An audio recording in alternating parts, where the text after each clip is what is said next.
Hello, CSL, and welcome to another edition of the Choke City podcast. So, today I've got a special episode for you, and what I'm billing is the East versus the West Showdown. So, the All Star game is coming up, and it kind of gave me an idea. You have some people putting out articles out there about who should make the All Star game from the West, who should make it from the East, and their reasons why. And then you go through the comments section and everyone's got their own criteria. Everyone's got their own list of players they think should or should not make it. Whether it's player value, player stats, team wins, player's reputation. Have they won the award? Have they won awards in the past? Have they made all-star games in the past? Everyone has their own formula. It's always controversial. It's always fun, the teams that are selected. And usually you have 12 really good players. But we learn little about who's the actual better conference, who's got the best collective talent, because it's usually a mixture of players that don't necessarily fit well together. The strats are a joke. The lineups, are all over the place. Again, because fit doesn't matter at all. So this time I wanted to come up with a unique idea and kind of come up with the best team from each conference, the best team from the East, the best team from the West, as a complete unit, in an exhibition game to sort of see how they would do one another, how they would do against one another. And I thought it would be a fun little wrinkle, for us this coming year. And again, it's fun and different. And if you hate it, and if it blows up, and it's absolutely terrible, make sure to blame John and Andre. Because I ran this idea by them, and they sounded interested and they encouraged me to do it. So their fault if this goes down in flames. Remember that one. So for the rest of this podcast, I'll just run down here real quick, like what it's about. So what is the East versus West Showdown? I'll get into the rules of whatnot, what that's all about. I'll get into my roster strategy, for building the team, the actual lineup itself, who I picked, why I picked them, who I left out, which is just as important as my lineup, why I left them out, besides the obvious reasons for, look, if you didn't make this team, you suck. So, no, I kid. But yeah, I'll get into the reasons for why I left out some big names. And I did leave out some big names, and in my opinion, they're good reasons for why I left them out. No one should get offended if I leave out one of your players or multiple players. I'm not trying to select the best players necessarily, the 12 best players. I just, using my philosophy, my strategies, what I'm comfortable with, I tried to create the best complete cohesive unit. And then lastly, does the West have a chance against a stacked East, using these rules and outlines that I've gone through, and then the plan going forward for the actual game itself, what you guys can look forward to. So let's get into it. So the rules, what is this competition? What is this East versus West Showdown? So basically it's pretty simple. There's going to be two general managers, or two teams of general managers, I should say. I'm representing the West. I consulted Brett. He's the Suns' assistant general manager. I bring him in on everything. So he and I kind of put together the roster for the West. I reached out to Marcos, a good friend of mine, and he is representing the East. He's putting together that team. So again, it's pretty simple. Brett and I put together 12 players from the West. All they have to do is just be in the Western Conference, and they can be on this team. It doesn't matter if they haven't played a single game at all this year. Just looking at the talent on the West, looking at the talent on the East, creating the best possible team. Again, stats don't matter. Just trying to create the best collective team, not the best 12, not the 12 best individual players. I'm repeating myself here because I guarantee people are going to be like, oh, player A is better than player B. You're terrible, which may be the case, but that's neither here nor there. So remember, there is going to be glue players in the West for sure. So, and then the last couple rules are: no player can be slotted to play more than 32 minutes in the game. And no player can be slotted for less than 6 minutes in the submatrix. If players end up playing more or less because of injuries or fouls or whatever, there's nothing you can do about that. But for the submatrix itself, again, no player can play more than 32 minutes, and every player has to play at least 6. And then each general manager will be able to set the depth chart and their strats accordingly based on their roster, however, whatever they're comfortable with. Okay. So now I wanted to get into, my philosophy, my strategy for building, that Brett and I had for building this. So for the West, the Eastern Conference is absolutely loaded, right? So for the Western Conference, I'm focusing on fit. I'm hoping that the collective unit is better than the individual parts. That's kind of what I focused on. If you know me at all, I'm huge on defense, and some more defense. I love two-way players as well. Keep those in mind as I'm going through my lineup. So I selected a couple offensive juggernauts. There's, in my opinion, if you go through like the top 10 players of the CSL, probably 8 of them reside in the East. But there are a couple very, very, very good ones in the West. So I looked to select them to my team and then build around them. What players would fit those couple juggernauts best? I want those. So I selected a couple offensive superstars, and I want them to get a lot of the shots. And then I'm putting the players around them to basically enable them to do what they do best, which is to shoot and make those shots. And then, the rest of my players are all pretty much either defensive specialists or very good two-way players. And look, if you don't play defense, this isn't the team for you. I'm not the general manager / coach for you. That's just how it is going forward. So there's a lot of good players that got left out. Another thing that I personally put a lot of emphasis on is offensive efficiency. So I don't care if you put up 50 points a game. If your true shooting is 50%, you were never even considered for this roster. So keep that in mind. Offensive efficiency matters. There's only so many shots to go around. If you're not making them at a high clip, there's no place for you on my roster. So, okay, so let's get into the lineup. Okay, so I wanted to build around the stars. Again, that's how I started my roster building. Start with the big rocks. So I got Malik Monk from the Rockets starting at shooting guard. And then I got Jason Tatum from the Nuggets starting at small forward.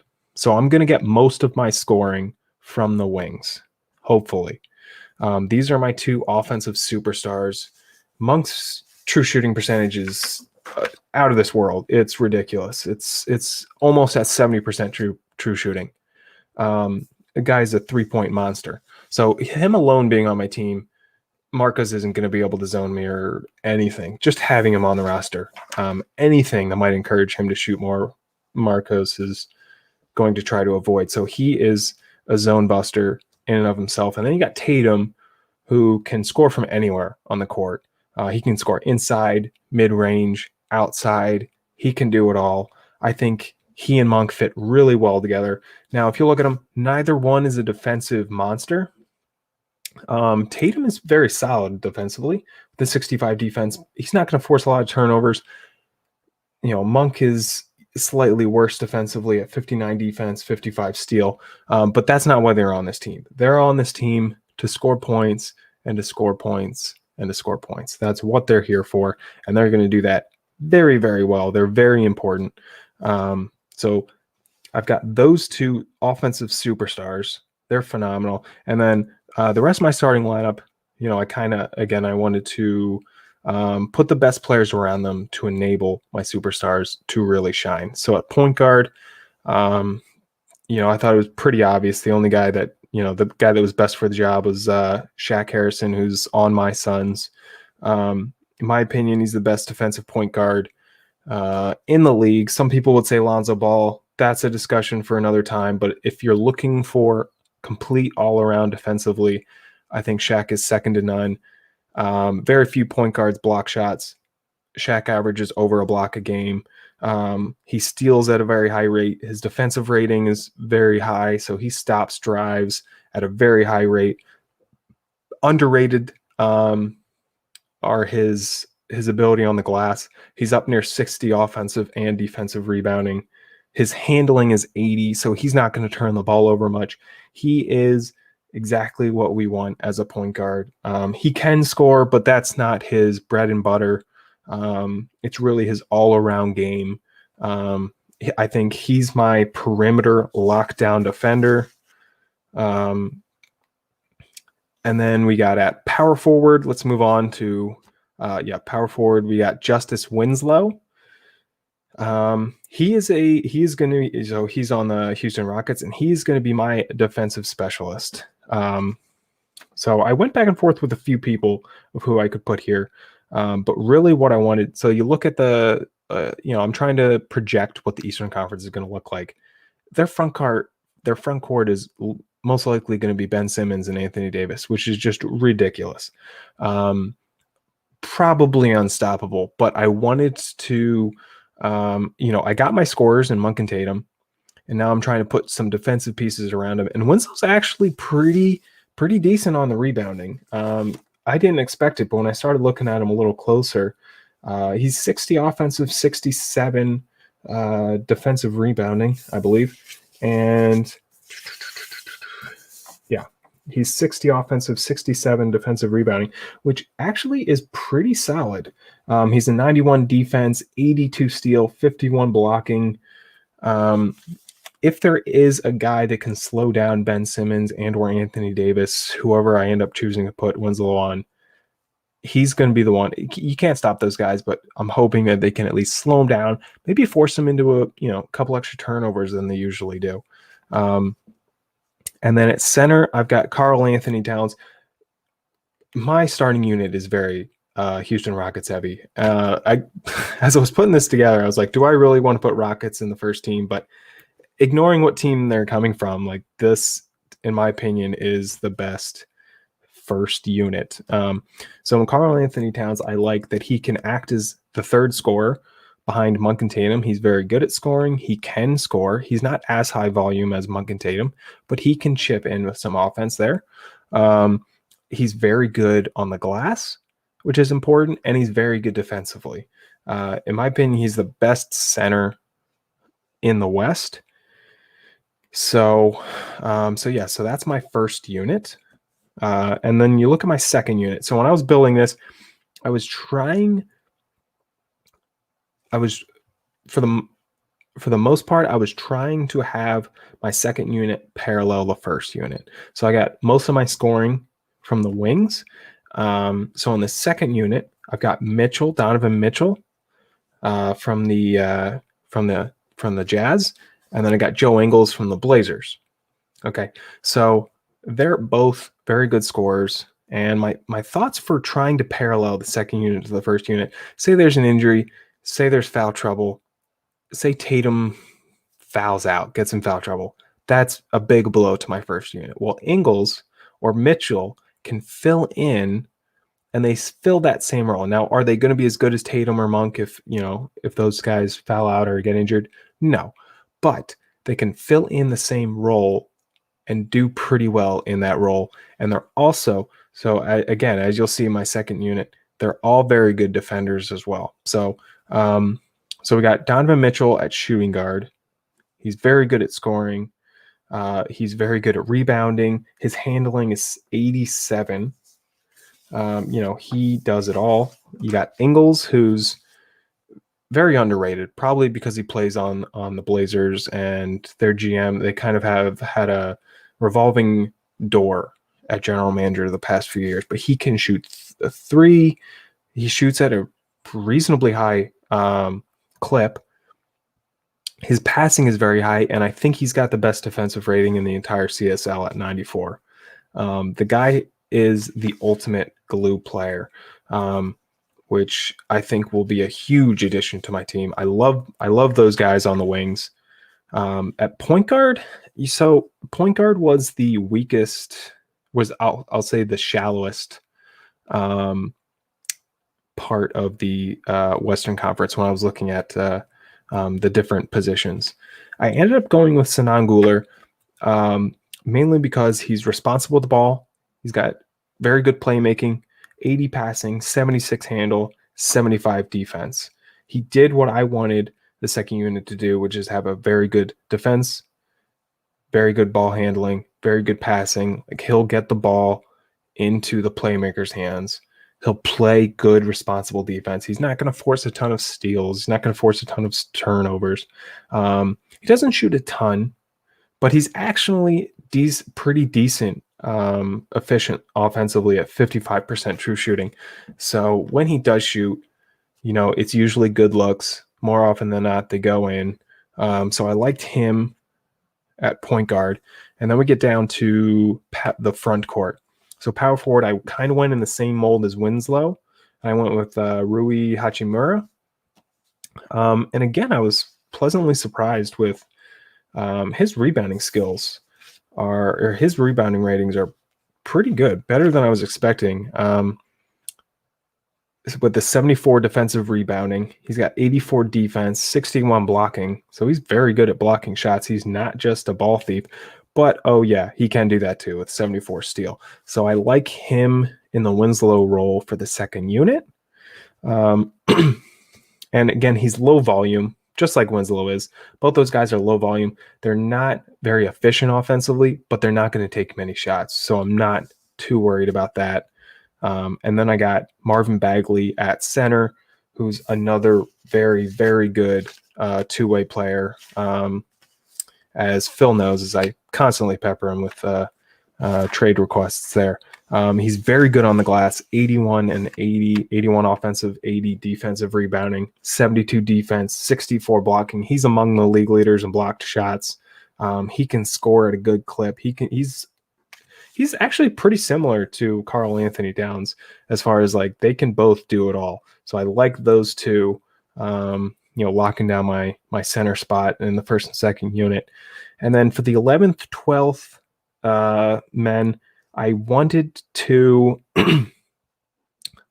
find people that wouldn't hurt me, that won't hurt me while they're in, and if they have to play expanded minutes, again, they're not going to hurt while they're out there. They're not going to necessarily make their presence known, but as you'll see in both of them, they both have exceptional defense. They don't really have a weakness other than, they're not high volume shooters or whatnot, but that's kind of what I was going for. Limit, obviously the more talented players are the closer to the first unit you get.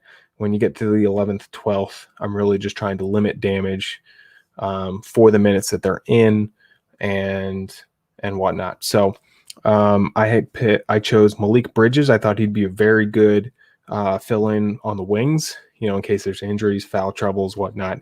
He's got exceptional defense. Again, he's really low volume offensively, but when he does shoot, his true shooting is 63%. So again, the shots that he does take, if he takes them, more likely than not, they're going to go in. He's got fantastic range. And again, phenomenal defensively. And then the front court, I chose MKG as my 12th man. He's got 60 offensive, 70 defensive rebounding, so he can rebound at a pretty decent clip. He's got 89 defense. Obviously, he blocks shots and he gets steals at a very good rate. He's a very, very, very underrated player. He's won 3 championships on 3 different teams. Never as the superstar or really on any of the teams. I don't think he's been like one of the top 3, but he's just a phenomenal glue guy. So like when he's in the lineup, good things happen. He may not get the assist. He may not get the bucket, but he's playing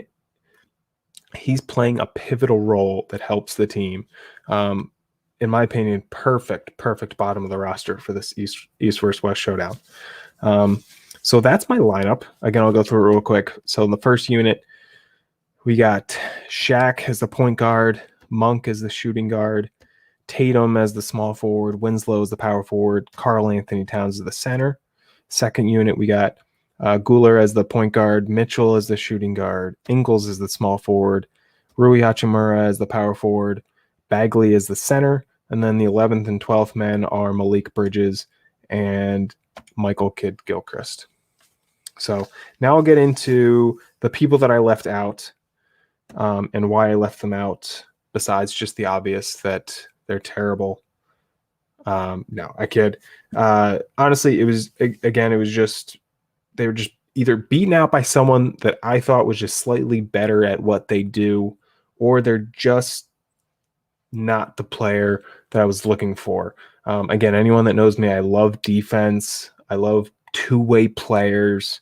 And that's really what I was looking for. And again, you talk to 30 different GMs, you're going to have 30 different teams of what they think is the best team, and that's okay. But this was a team that I put together, and I'll get through, and I'll go through who I left out, why I left them out, and all that stuff. So let's start up at the perimeter. Isaiah Cousins from the Kings, very good player. He really does it all. He's a very good do-it-all guy. He just wasn't what I was looking for in the point guard. Again, I wanted my scoring to come from the wings because that's where the most talented scorers, well, the wings and centers, Cat and Bagley are both good scorers as well. But I didn't want scoring to come from my point guard, just because that's just not where the most talented scorers in the West are. So while Cousins can score, he's not nearly as efficient as Monk or Tatum. That's not a slight to Cousins. Very few people are. In fact, none of the point guards are. I thought he was solid everywhere. He's good defensively. He's not great. He's obviously not in Shaq's class defensively. He's got a little higher steal rating than Guler, but lower defensive rating. And he shoots at a higher clip than Guler and Shaq does. And again, I wanted my point guards to focus more on getting it to the playmakers, getting the ball up the court, getting it to the playmakers, and playing defense. Maybe getting some rebounds in there too. So that's why Cousins didn't make the list. But on another team, another strategy, again, I'm not saying he's not as good as the guys that made it. Luka Doncic. That's going to surprise some people. He's extremely talented. You look at his ratings, rating-wise, he should be on this list. But so I took a deep look into him, and in my opinion, his shot needs fixing. His efficiency is just not very high. Now, part of that might be because he's on, a bad team without a GM. But honestly, I think his shot needs some fixing. He shoots way too much and just isn't efficient. His true shooting is at 51%. Last I looked. And for someone that shoots as much as he does and would, he just wasn't cutting it for me. Maybe in a couple years, or if he gets a general manager that can get that efficiency up a little bit, I'd more than welcome him on this team. But unfortunately, he's just not ready at this point in time. Two guys that kind of surprised me. I thought they were going to make my team until I looked at them a little closer. They just weren't a fit for this team. Are Dozier from the Warriors and Marcus Smart from the Blazers. They're both very good defenders. Dozier's very good at rebounding too. He's got good handling.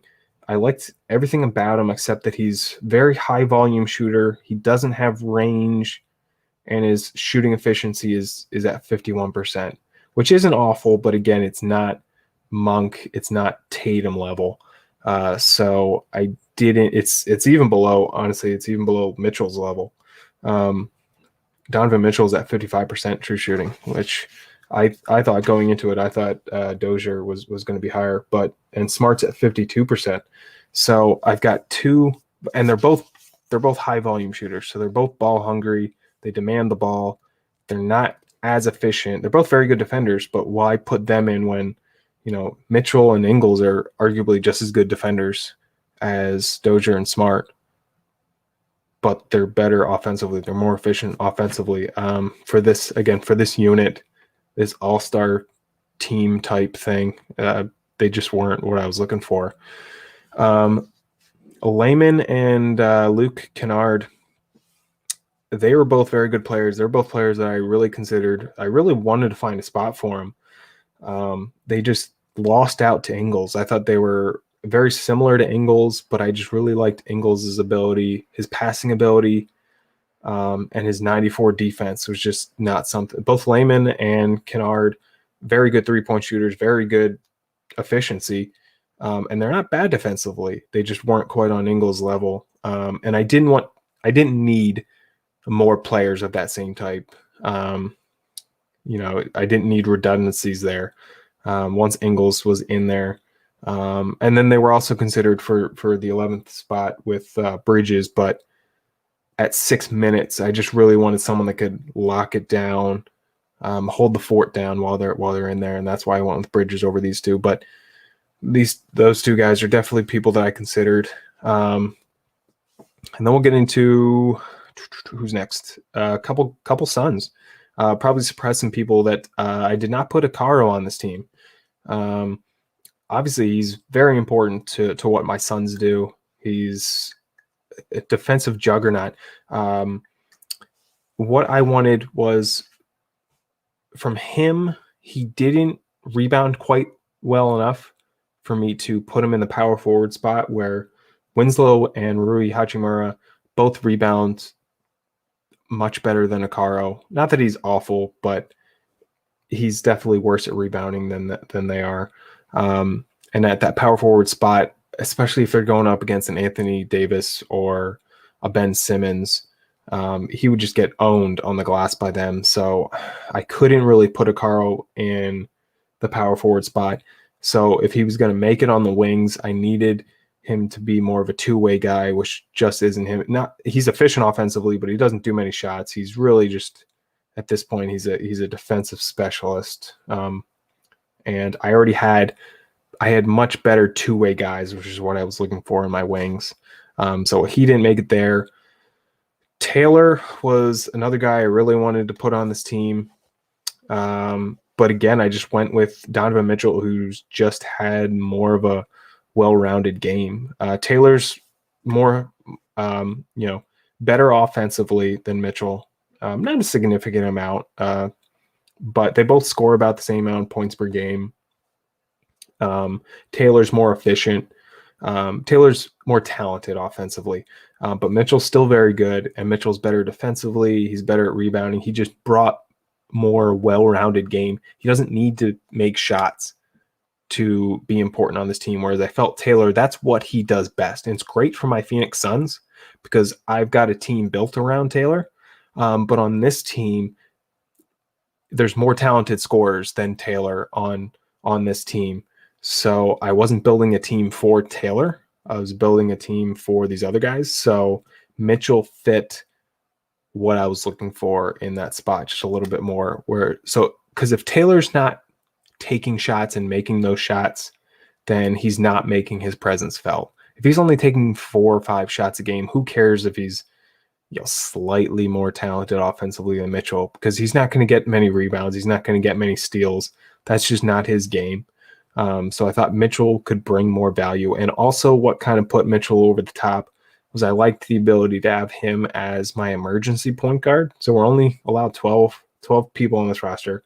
So I've got a starter and backup, and then I've got a backup wings and Bridges, and then a backup in the front court in MKG. I don't have a third point guard. But I liked Mitchell with his 87 handling. I thought in an emergency situation, I think he can handle the point guard. He could lock it down with his defense and his handling. So I liked that. And now we get into more the front court. Drummond and Key. Again, they're two of the most talented defensive centers in the league. Drummond's also very good on the glass. I just wanted more of a two-way game.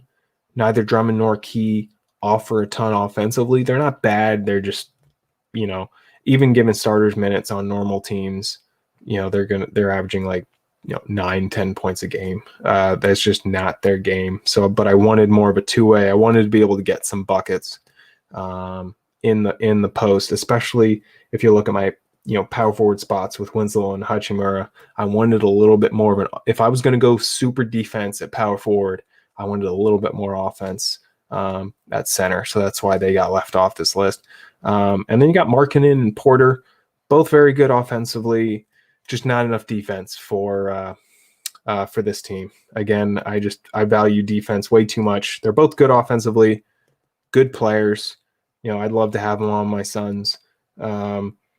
Just for this team, there just wasn't enough defense. I think their defense is.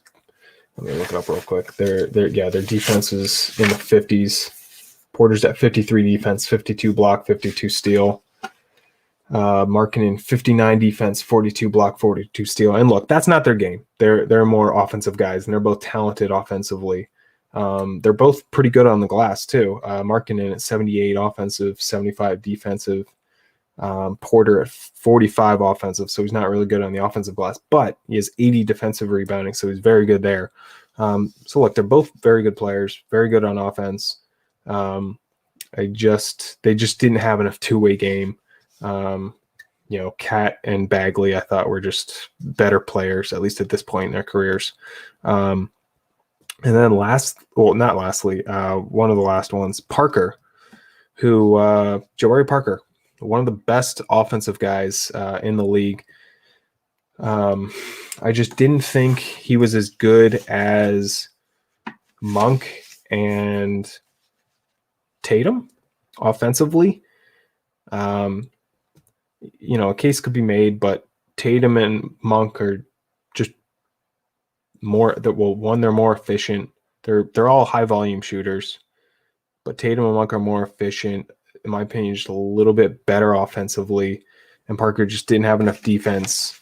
If he wasn't going to be one of the guys that I built around, like Tatum and Monk were, then again, he just didn't have enough two-way game for me to make a spot for him on this roster. And then now, lastly, a guy I honestly didn't even consider. This is no offense to him, just not my kind of player. I know some people consider him an MVP candidate. Scary Terry Rozier. Just his efficiency is just way too low. He's a good defender. He's not an elite defender. He's a good defender, maybe even very good, depending on your definition. But he's a high volume shooter. He's a slasher. He doesn't really bring range. And his efficiency is down at around like 50 or 51%. So just not a fit for my team. But I get, obviously the Spurs are doing well with him, so hats off to them. He just was not a fit. He was not even someone that I really honestly considered for my team here. So that's my lineup. That's who I chose, who I did not choose, and why. Who I left out. But so next, does the West have a chance? I mean, we'll see. I'm cautiously optimistic. Again, that I think I built with this team a really good roster that even though the East has, I think almost unanimously, you talk to people, the East has more talent. But I think I built a roster here that will at least be able to give them a run for their money. Between, honestly, every single player on my team can play very good to elite defense outside of maybe Tatum and Monk. But those guys are so good offensively that I'm hoping, what I'm gunning for is that they take collectively, if they can take like 40% of my shot attempts or something, which is what I'm hoping. I think I have a decent chance because they're so efficient. They're so good at scoring. You never know who's going to have an off night or who's going to get super hot. So it's hard to predict. This is a one-game exhibition, but I really like my ability to have. I have a perimeter lockdown defender in Shaq. I have a wing or post lockdown defender in Winslow. I've got, again, the top two alpha dogs on offense and Monk and Tatum. I've got a third scorer in Cat. My second unit is all very good two-way players. I'm just hoping to be able to, either force some turnovers I'm kind of hoping, and kind of what my strategy is, I'm hoping that the East has too much star potential, that Marcus just has to pick these people for his team, and they end up fighting over shots, and end up taking shots away from some of the better players on the East. Whereas, what I was going for again in my West, I have a clear pecking order of, look, these guys should get most of the shots, and these other guys do what you do best, whether it's defense, rebounding. Take your shots if you have them, right? But they don't need to carry the offense. Let Monk and Tatum do the heavy lifting, or Mitchell and Ingles if they come in and fill in. But everyone else kind of take care of the ball, play great defense, make the other team earn it. I think I have a chance. We shall see. This could get out of hand. I'd like to think that my defense will be good enough to at least make it a game, but we'll see. So the plan going forward. So this is the Western Conference team. I'm going to interview Marcos. He selected his team. Be on the lookout for another podcast in the next few days. I'm interviewing Marcos again to talk all about the East, who he chose, why he chose, the players that he did, who he left out, why he left them out, all that good stuff. So, and then we'll make a third podcast. So in between the second and third podcast, we are going to set up the rosters. Well, the admins, John and Andre, are going to set up the rosters, allow us to put in our depth chart, our strategies, and then, they're going to run the sim. And then, I'll do a third podcast where, we talk about the results. We jump into what worked, what didn't, who went off, who did it, who had phenomenal games, who didn't, what went right and wrong for both teams. I think that'll be fun to kind of dive into, to see, whose strategies worked, whose didn't. So, all right. So hopefully you guys enjoyed this. And again, be on the lookout for upcoming podcasts. And thanks again for listening.